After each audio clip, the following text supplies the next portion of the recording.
anger, bitterness, guilt, shame. It will take away the joy that you have inside you. It will make you lose your creativity and your purpose. Just imagine if you get rid of those things, then how much higher can you grow? How much faster can you fly? How much further will you go? You are not supposed to carry the hurt, the pain, the sorrows, the guilt, the shame.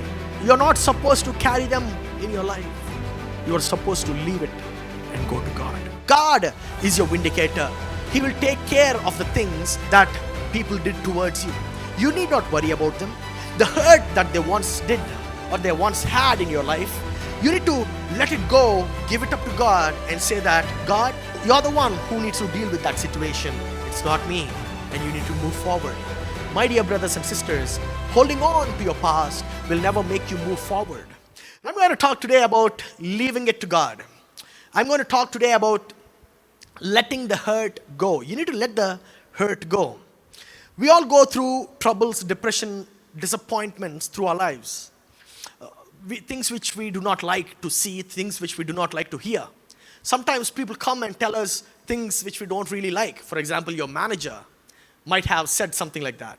But we do not realize how much it is affecting us. We do not realize that that's the first thing that we think about it as soon as we get up. Or probably the last thing that we think even before going to sleep. These words or these things, they always affect us in some or the other way. But if you want to fulfill your destiny, you need to be good at leaving things as they are. You need to be good at leaving things and letting the hurt go back to God. Because if you do not do so, you are going to limit your energy. You are going to limit your creativity. Your skills are no longer going to be sharpened, but they are going to be touched down. My dear brothers and sisters, if you do not let go of the hurt that is bothering you, I'm telling you, the hurt is going to make you fall back. If you look at the Bible in Luke chapter 17, verse 1, then he said to his disciples, it is impossible that offenses will come, but woe to him through whom they come. That's from King James Version that I've taken. Over here we see that Jesus is saying, it is impossible that the offenses will come. What he says is that no matter what you do, offenses are going to come your way. No matter if you're a good man, if you're a bad man, if you're treated well, if you're not treated well. He said that betrayals are going to come. He said that ill health is going to come. So how you deal with these is what matters. What Jesus is trying to say over here is, even though you're a good man, you're still going to be betrayed. Jesus himself was betrayed. But how he dealt with those problems is what made him a successful person. Are you going to move forward leaving the bitterness and the discouragement that has been affecting you? Or are you going to start thinking about it and are you going to hold it back? My dear brothers and sisters, if you do not heal from your emotional wounds, those emotional wounds are going to start bleeding on other people. They're going to start bleeding on your family, your friends, your loved ones. And they are also going to be affected because of these unhealed wounds. Many people today, right now, even right now, whoever is living in this hall right now, they are living a wounded life. They are still thinking of how they are raised, of how they were raised. They are thinking about that business partner that cheated on them. Instead of letting it go, they replay it in their mind again and again. They think about it every day.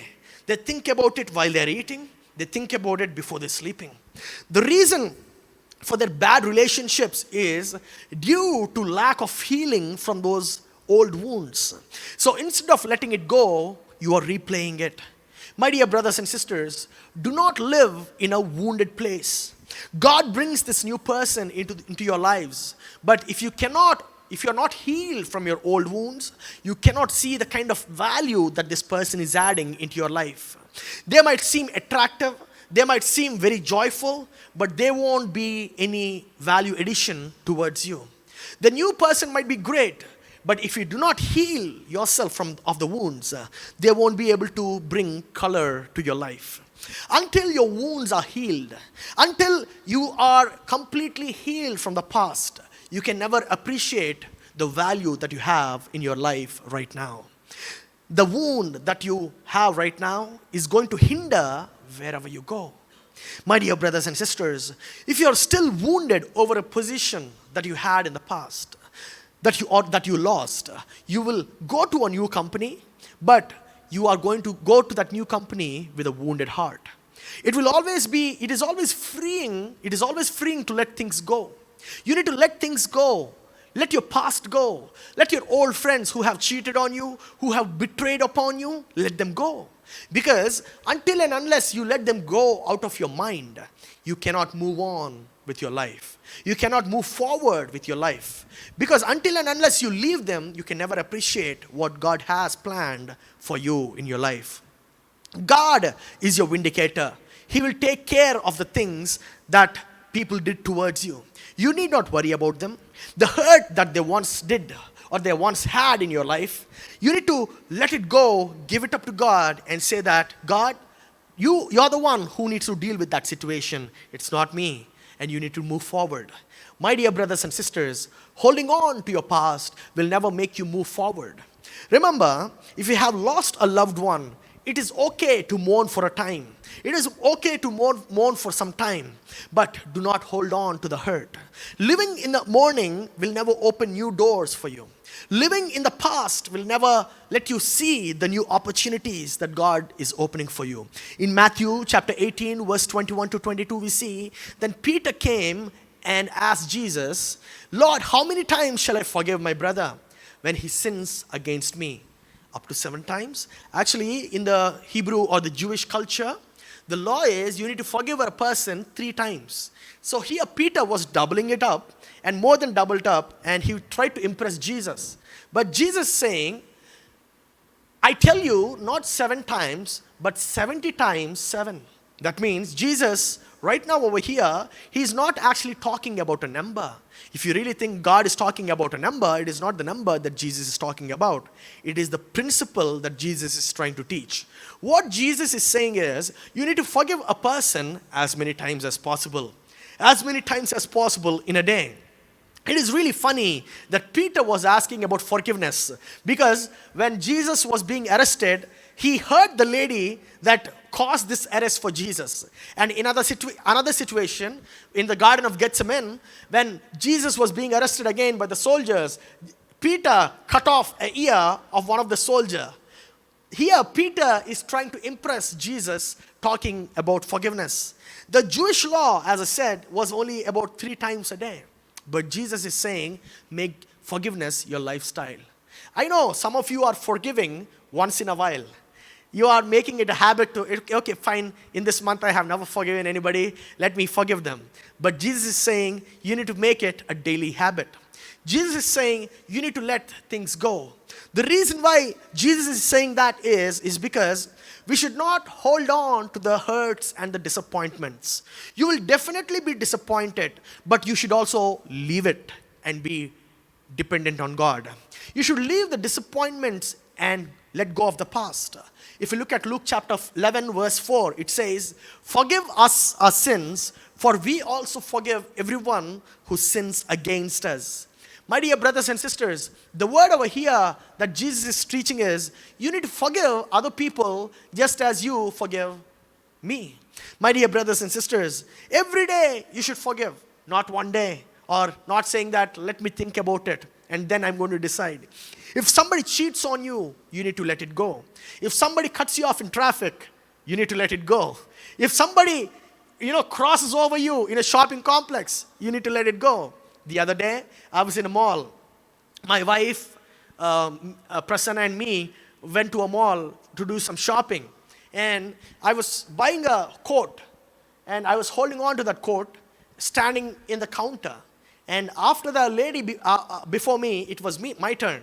Then another person who was standing over there beside me in a different counter found out that that counter was closed. And what he did, he cut me off in that line as soon as this lady left. I was about to walk to the counter and this guy cut me off. Then I said, brother, I think it's me in the line next. He said, well, I was standing in that line. I didn't know that the line was closed. So I said, it's okay, go. You need to forgive the person that cuts you off. My dear brothers and sisters, probably in that grocery store, you're going to find that person who has created trouble for you in the past, you need to let it go. My dear brothers and sisters, you can't keep the offense from coming. That's what Jesus said. But you can keep it from going inside you. You can stop from that being poisoned inside you. How much time are you living in bitterness? How much time are you thinking about the damage that somebody has done towards you? How much time are you thinking about the hurt and are you carrying about the hurt? How much better would your relationships be if you are emotionally healthy? Just imagine what you can do if you use the same energy to build better relationships. I know some of you are still thinking over the past mistakes that have happened probably 10 years down the lane. My dear brothers and sisters, grow up, forgive the past, let the past be gone, and turn up into a new future. Now, David was an expert in letting things go. As a teenager, Jesse, his father, did not believe in David. As a teenager, David was the left out kid. Like me, just kidding. David was the child who was never touched upon. David was the child whom his father never really cared about. For example, when Samuel came to anoint the new king, Jesse called upon all his sons except David. And only upon finding that none of them were anointed as the king, that's when Jesse remembered that he had another son and he called David. David was the neglected kid. David could have easily lived a life of rejection. David could have easily thought, well, my father really doesn't trust me. My father really doesn't love me. Once when David was carrying lunch for his brothers, he was also belittled by his brother Eliab. When he was belittled by his brother Eliab, he did not worry about it. But let me show that example from the Bible. 1 Samuel chapter 17, verse 28. When Eliab, David's oldest brother, heard him speaking with the men and asked him, he burned with anger and asked, why have you come down here? And with whom did you leave those few sheep in the desert? I know how conceited you are and how wicked your heart is. You came down only to watch this battle. Now David replied, what have I done? Said David, can't I even speak? Now listen and carefully observe verse 31 or 30. He said, he then turned away to someone else and brought up the same matter. My dear brothers and sisters, David, even though he was condescended over there, he did not let that poison go inside him. He did not let that belittling go inside him. He turned away and walked towards another person. He could have easily straightened Eliab over there. He could have easily ironed out things over there. But if he would have done that, he would have never faced Goliath. My dear brothers and sisters, God has placed Goliath only to uplift your life. God has placed Goliath in your life only to take you to a new level. God has placed Goliath in your life only to position you in a new role. David turned away from Eliab instead of answering him. If David would have tried and straightened things out with his brother, we wouldn't be talking about David right now. Truth is, David's father wasn't fair. It wasn't right to leave David in the field. The brothers were demeaning and belittling. But you know what? You can't make people do the right things, but you can be right. You can't tell people this is how you need to behave, but you can behave right. It wasn't right on David's father's part, but David never blamed his father. Are you holding on to the hurts? Are you holding on to the words? Are you holding on to what they said? Are you holding on to the past? Or are you holding on to how they treated you? You can't make things go right, my dear brothers and sisters. Are you holding on to the words again? If you're holding on, it is better you leave them. Are you going to let it destroy you, or are you going to leave it and enjoy your life? If somebody tries to defame you, remember, they cannot take away God's faithfulness from your life. If somebody tries to belittle you, remember, they can never take away the gift that God has given to you. If your co-worker tries to overpower you, remember, they cannot rob away what God has planned in your life. Sometimes in our office situations, we have these people who try to overpower us. Sometimes in our family situations, we have this cousin who tries to overpower you. My dear brothers and sisters, remember, they might overpower you right then, but they can never rob you of the faithfulness that God has in your life. If somebody tries to defame you, remember, they cannot take control over you unless you give them. Family member doesn't believe in you, no problem. They cannot keep you away from doing great things that God has planned in your life. Remember, the devil tries to steal your joy. The devil tries to steal your happiness one way or the other. But you are like David. You know how to turn away from your enemies. You know how to turn away from the people that are belittling you. One way God rewards you is to promote you in the right areas at the right time in the presence of your enemies. He won't promote you in private, but He is going to promote you in public. He's going to bless you in the public. He will never bless you in the private, my dear brothers and sisters. So He will promote you right in front of the people that have insulted you. When David defeated Goliath, the whole army was in awe. The whole army was joyful. His brothers were in shock. Even the Philistines were in shock. The point is, God blessed David in front of everybody. God knows how to lift you up when people try to push you down. You should be quick to shake away all the offenses and get moving with the blessings that God has put in your life. Turn away from the thoughts that is holding you down and move towards the things that God has planned for you. Don't take time to stop thinking about the hurtful moments. You might be thinking, well, if David would have woken up every morning thinking, my father rejected me, my brothers don't believe in me, are we going to talk about him? No. So he would have never even become the king of Israel if he had that attitude. When the offenses come, do not think of the hurtful moments that have already happened. Keep in your mind over the positive things. Think of the things that is wholesome and uplifting. Think of the things that are going to encourage you, make you move forward. Think of the things how God has blessed you last time when people were belittling you. Think of the last time when God had rescued you from the miry pit. Think of the last time how God has uplifted you from the darkness, and you are going to be definitely encouraged. If you think about the person that has walked away and rehearse all the pain, then you know what? Only you are going to poison yourself thinking about all these pains. There was once a boy who was 5 years old. The father left his child when he was 5 years old. And his mother and him were only the people who were living together in that house. This father left the house and went with another woman. The child craved for his father a lot. He wrote letters to his father to which he never got a reply. He tried calling him, but there was no response. This child could have easily given up. This child could have easily been betrayed, thinking and belittled himself, saying that my father really doesn't care for me. But no, he never let those bad experiences affect him.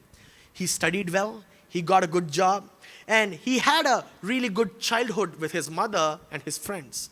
Now he is 30 years. Once he got a job, his father contacted him, saying that now he wants to meet him. And the son was really joyful. He thought, wow, at last, after 25 years, I'm going to meet my daddy. And his father lived in a different city. This boy flew from the city to that city, and he knocked on the door that his father was living in. When he knocked on the door, a lady opened up the door, and he said, sorry, your father changed his mind. He doesn't want to meet you anymore. Well, after hearing that, he came back. And another friend of his, he asked him, aren't you worried that your dad didn't meet you? Aren't you worried that he did not care about you? The answer that the son gave was really good. He said, well, I already made up my mind, and I already thought my father didn't meet me or didn't take care of me for the past few years, for the past 25 years, as a matter of fact. So if he doesn't meet me now, why should I be worried? Why should I let that bitter experience affect my life? And now he's married. He has 4 children. Hallelujah. My dear brothers and sisters, I have met many other people like this guy. And these kind of people, they are bitter. They are angry. They are always worrying about everything. They are worrying about how they are going to lose everything. What is the difference between this man and the others? These people, they hold on to everything. But that man, he never held on to anything. He let it go. You can't stop it from coming, but you can stop the poison from growing inside you. When you bury the emotions, they never die. Some of you think, let me hide those emotions. Let me hide my anger. Let me hide my disappointments under the makeup. My dear brothers and sisters, you need to remove the negativity from the inside. Never bury them inside. Well, pastor, you don't know what they did to me. They cheated on me. They are frauds. They have insulted me in front of my friends. They have created a lot of ruckus. I cannot mingle with them. I'm not telling you to mingle with them, but I'm telling you, do not let that poison grow inside you. If you are not forgiving, you are not forgiving for them. You are actually forgiving for your sake. You are not forgiving for their sake. Remember that. You are the person who's holding on to that anger. You are the person who's holding on to those bad emotions. You are the person who's holding on to those negativity. When you release the hurt and the pain, you will step into new levels of blessings. When you release that hurt and your pain, you are going to, from bondage, you're going to go into freedom. From hurt, you're going to go into joy. From sadness, you're going to go into happiness. My dear brothers and sisters, you need to release the pain and the hurt that you are already having. There was a professional boxer in 1990s who used to fight in the ring very aggressively. He was a very talented, aggressive, angry young man. For years, he was a middleweight champion, I think. And after a fight, a reporter asked him, "Sir, you fight so aggressively. Why are you so driven? How are you so driven?" The reporter was actually expecting a standard answer saying that I am very competitive. I take everything very sportively and all that.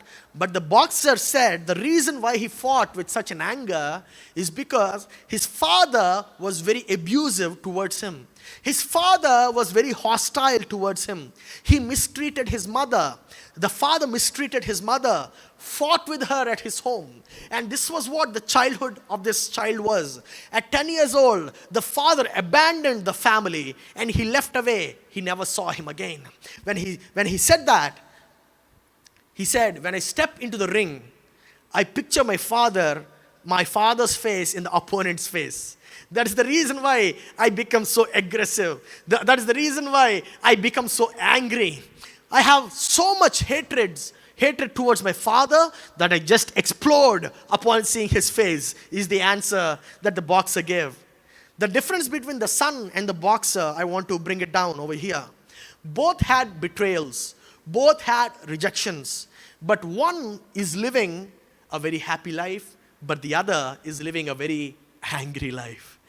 I know the boxer was also successful, but he couldn't enjoy his victory because he was constantly thinking about his bad experiences. The difference is one let it go and the other was holding on. My dear brothers and sisters, the poison is what spoils every victory that you're going to have. This kind of bad hurt which you keep on thinking is what never gives you joy, even though you want to enter into a joyful situation. Is there something that you need to let go of today? Bitterness, anger regarding how someone treated you, anger regarding what has happened to you. Don't be like the boxer poisoning the rest of your life. You are forgiving so you can be free. You are setting everything you are leaving everything so you can live a happy man. You forgive so you can live an abundant life which God has blessed you with, which God wanted you to live. Years ago, there was a big pile of toxic waste that was lying around in a city in America. And this is a real story that happened, and I was reading it recently in an article. So people wanted to get rid of this toxic waste. So but they did not understand how to get rid of this toxic waste. So what they did is, they dug a big pit underneath the ground. They dug a big pit, and they put all this toxic waste into a container, and they put it down in the pit, and they closed the pit. Everybody were so happy. Now it's not smelly. Now we are free. The waste is gone. The toxicity is gone. But after 40 years, how many years? After 40 years, the container started spilling out the toxicity, because the toxicity inside the container grew so much. Waste started spilling out inside the earth. And now the earth in that area has become poisoned. No plant was growing in that area. The area was stinking, smelling. It was not at all good. People who were happy previously now started to move out of that area. My dear brothers and sisters, there are some things which probably you have buried underneath.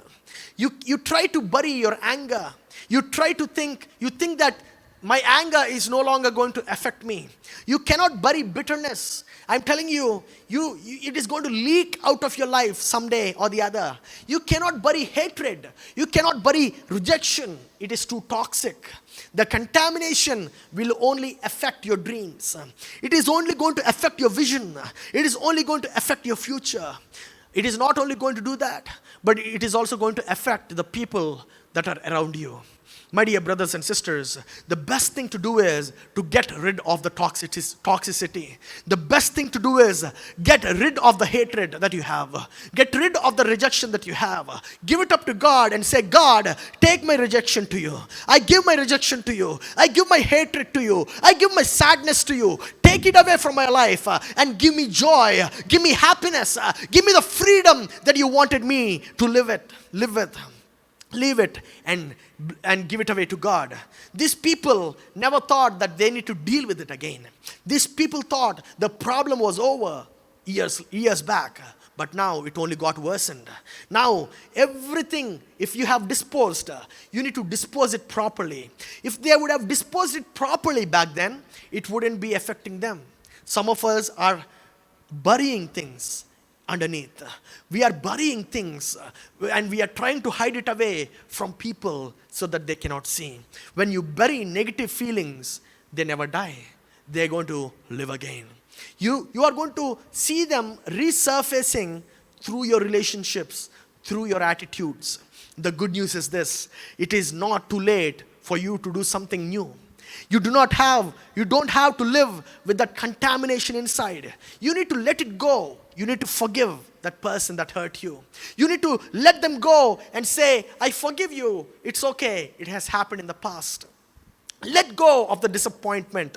Let go of the things that did not work. Let go of the dream. Probably you were dreaming so hard about it, but it never worked out. Let go of it. Forgive the person that caused it. Forgive the parents for what they did not give. Forgive the friends for what they did not fulfill towards you. Forgive your spouse for the things that she has said towards you. Forgive them and move on with your life. You can never have shame inside you and reach your potential. You can never have anger inside you and reach your potential. David once went to the king's arm to see the king Saul, and he was playing the harp for the king. Saul was so proud of David because he killed Goliath. But after David started growing up in stature, after David started growing up in his capability, Saul could see the anointing of God and the favor of God upon David's life. And instead of being happy for David, Saul started to become jealous of David. Saul started hating David. One day, while David was playing harp, he was so angry, he was so jealous, he was so filled with this poison that he took a spear and he threw at David. It nearly missed David. David was just saved by God's grace on that day. David only did good for Saul, even though Saul tried to kill David. David honored him, served him, but Saul became jealous of him. David was running away from Saul's men. David was running away and he was hiding in different areas. David was running away from the king. Even though David had a chance to kill Saul, he never killed Saul. You all remember he cut a piece of cloth of Saul while Saul was sleeping, and he showed that he could kill, but he never harmed. While Saul was sleeping, he went near to Saul. But after a few years, after this incident happened, Saul was killed in a battle. Saul was killed in a battle. After Saul was dead, many would have thought that David would be happy. Many thought that David would be really happy that Saul died. But no. In 2 Samuel chapter 1, verses 11 and 12, we see, then David and all the men took with him hold of their clothes upon hearing the bad news that Saul died. Tore them, they mourned and they wept, fasted till evening for Saul and his son Jonathan, and for the army of the Lord and the house of Israel, because they had fallen by the sword. Over here we see David was not happy that Saul died. Why? Because David was so experienced in letting things go.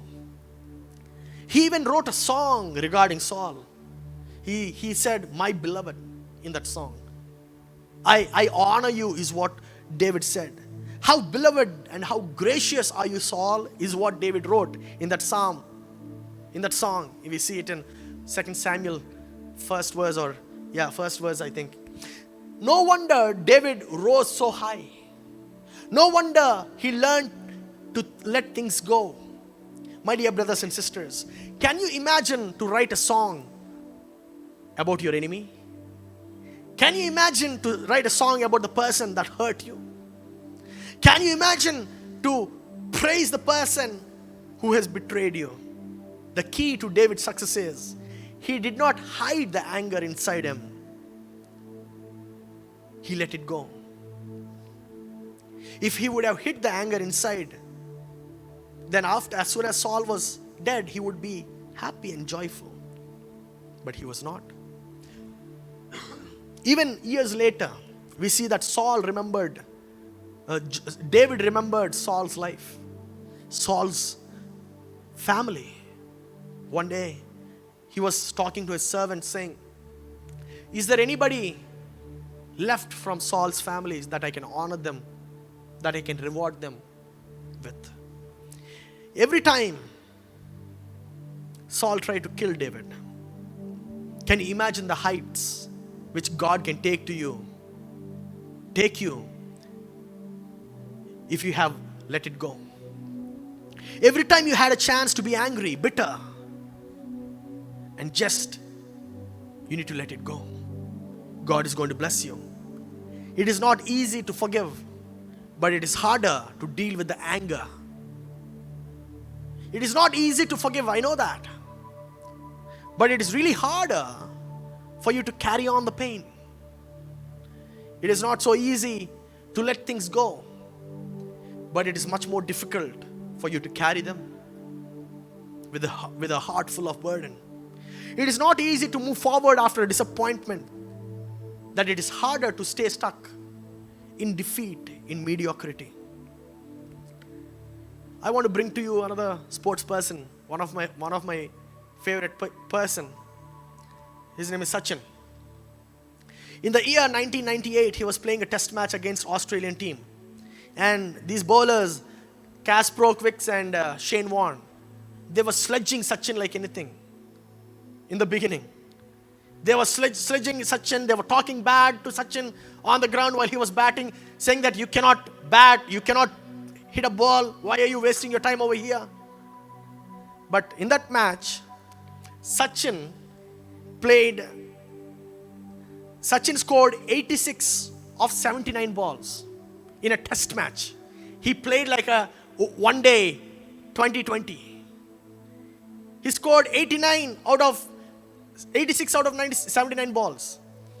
And after the day was finished, the reporter was asking Sachin, today the battle was so fierce. The bowlers were sledging on you. but you hit really well. Even though you waited in the beginning, you hit really well while the day was coming to an end. How did you do that? This is the answer Sachin gave. I didn't let their words get into me. Sachin said, I didn't let the bowler's words get into me. Sachin was protecting his mind so that he could bat his way and finish the match for India. Because of him, India won that match. No wonder Sachin is a Sachin. My dear brothers and sisters, maybe you had bad incidents in your life. I'm not asking you to do them a favor. I'm asking you to do yourself a favor. Forgive so you can be free. Do not hide those toxins inside you. Do not hide them in your life. Give it away to God. Trust God that He's going to give you a better future. That He's going to give you a new opportunity every day in your life. David had another baby, another disappointment. In 2 Samuel, we see chapter 12, verse 19, we see David noticed that his attendants, David was fasting and praying.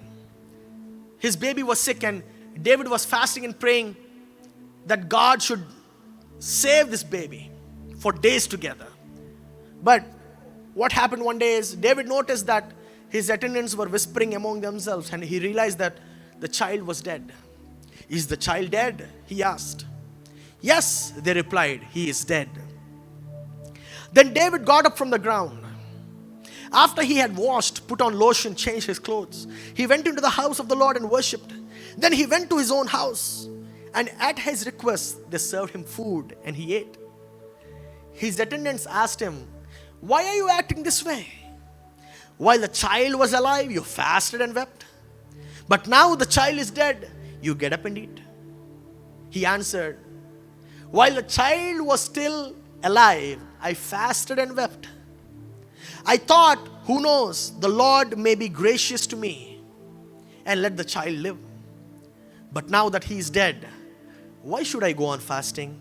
Can I bring him back again? I will go to him, but he will not return to me, is what David replied. My dear brothers and sisters, David could have been bitter. David could have easily been down. God, I have worshipped you. I have done this right. I have done that right. But now you took away the baby. But David let it go. David believed that God has great things planned for him. An year later, David had another baby. His name was Solomon.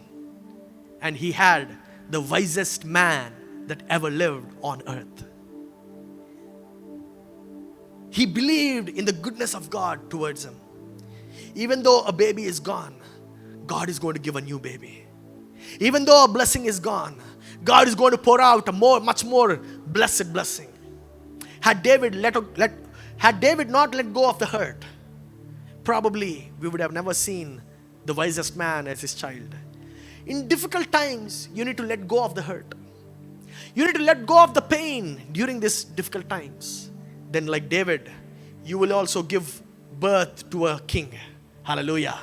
You will also give birth to something which is much more valuable, worthy. My dear brothers and sisters, there is a story which I want to share and close this sermon. This is a story of an eagle who took hold of a mold. Usually eagles get hold of fish. They see the fish, they come and they snatch it. But this eagle somehow it got hold of a mold. This insect, small insects that they are. He got hold of that in the soil and he was holding on to the mold and he was flying high. While he was flying high, he was realizing that the energy that he had was decreasing slowly. The eagle started flying slower and lower and lower. The faster the eagle tried to fly, the slower it became. The more higher the eagle wanted to fly, the more down below it became. What happened was the mold somehow bit into the claws of the eagle. And the mold, it released a poison inside the claws of the eagle. After the eagle was not able to withhold the mold anymore, the eagle got down and let the mold go away. And what happened was The mold happily walked away, but the poison has affected the eagle. Are you holding on to something today that you don't realize that it is killing you? Anger, bitterness, guilt, shame. It will take away the joy that you have inside you. It will make you lose your creativity and your purpose. Just imagine if you get rid of those things, then how much higher can you grow? How much faster can you fly? How much higher can you fly? How much further will you go? You are not supposed to carry the hurt, the pain, the sorrows, the guilt, the shame. You're not supposed to carry them in your life. You are supposed to leave it and go to God. Today can be a turning point in your life. When you let it go, when you wash yourself and go, just like how David washed himself, God can bless you with a new blessing. Expect great things to come then. Expect great things to happen in your life. Then God will definitely bless you. The fullness of your destiny is going to unfold in your life. Don't forget, carry only joy in your life, not unforgiveness. Make forgiveness a daily habit. Make forgiveness a daily thing in your life. Remember, God is for you. If something has not worked, He is not limited. He doesn't have limited resources. Do not be disappointed. God is going to bless you in a much abundant way. Let's all close our eyes and close this sermon with a word of prayer. Almighty Father, we thank you for this day. We thank you for your time, the beauty that you have created us to be in. We thank you for your love that you have towards us. We thank you for taking away our shame, our guilt, our pain, so that we can fly high, oh Father, so that we can reach up to the potential that you have created us to have. Almighty Father, I thank you for letting us hear this sermon today. I thank you for letting us let things go, oh Father. The parents, whatever the parents have caused us, whatever the friends have caused us, whatever our enemies have caused us, whatever the teachers or our colleagues, our co-workers have caused us, oh Father, we let go of the pain. I let go of the hurt. I let go of the shame. And I turn that towards you, Father. I leave all the pain, the shame, and the guilt towards you. Let me be like the son who was never worried, who was always letting things go, who was leaving things at the feet of God. I am like David, oh Father, who never wanted to hurt the person that was even trying to kill them. Let me not be like the eagle, oh Father, that's holding on, and it finally killed them. Almighty Father, thank you for giving us your grace and your love. Thank you for giving us your mercy every day. Thank you for making us new every morning. We thank you, we love you. In Jesus' mighty name, we ask and pray. Amen.